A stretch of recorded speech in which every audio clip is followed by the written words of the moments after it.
ఆంధ్రప్రదేశ్లో మరోసారి వాలంటీర్ల వ్యవహారం కీలకంగా మారుతోంది. వాలంటీర్లని పెన్షన్ల పంపిణీ నుంచి ఎన్నికల సంఘం దూరంగా పెట్టింది. ఆ సమయంలో రాజకీయంగా దుమారం చెలరేగింది.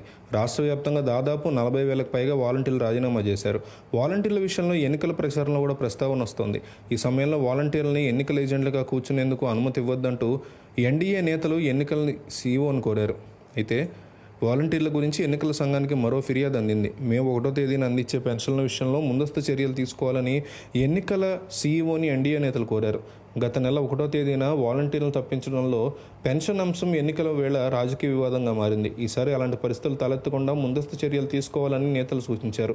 ఎన్నికల సమయంలో రాష్ట్ర వ్యాప్తంగా 40,000 మందికి పైగా వాలంటీర్లు రాజీనామా చేశారు. దీంతో తన అధికారంలోకి వచ్చిన తర్వాత వాలంటీర్ వ్యవస్థ మీద తొలి సంతకం చేస్తామని జగన్ హామీ ఇచ్చారు. తమ అధికారంలోకి వస్తే వాలంటీర్ల వేతనం 10,000 వరకు పెంచుతామని చంద్రబాబు చెప్పుకొచ్చారు.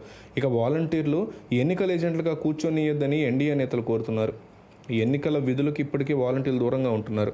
రాజీనామా చేసిన వాలంటీర్లు ఎన్నికల ఏజెంట్లుగా కూర్చునే అవకాశం ఉందని చర్చ రాజకీయంగా నడుస్తోంది. అటు వాలంటీర్లు రాజీనామాలు ఆమోదించొద్దంటూ హైకోర్టులో పిటిషన్ దాఖలైంది. రాజీనామా చేయడంతో తాము ఎలాంటి బాధ్యతలు నిర్వహించట్లేదని వాలంటీర్ల వాదన. అయితే 5 ఏళ్ల కాలంగా తమ కేటాయించిన వార్డుల్లో ప్రజలతో మమేకం అయ్యారు. వారిని ఏజెంట్లుగా కూర్చోబెడితే పోలింగ్ మీద ప్రభావం ఉంటుందనే అభిప్రాయం వ్యక్తమవుతోంది. దీంతో ఎన్డీఏ నేతలు తాజా ఫిర్యాదుని చేశారు. ఇంకా విధుల్లో ఉన్న వాలంటీర్లు ఎన్నికల ఏజెంట్లుగా పనిచేసే అవకాశం లేదు. రాజీనామా చేసిన వాలంటీర్ల విషయంలో వారించడం సాధ్యమా అన్న చర్చ సాగుతోంది. నెల రోజుల కాలంలోనే రాష్ట్రంలో పలు జిల్లాల్లో వాలంటీర్లు వరుసగా రాజీనామాలు చేశారు.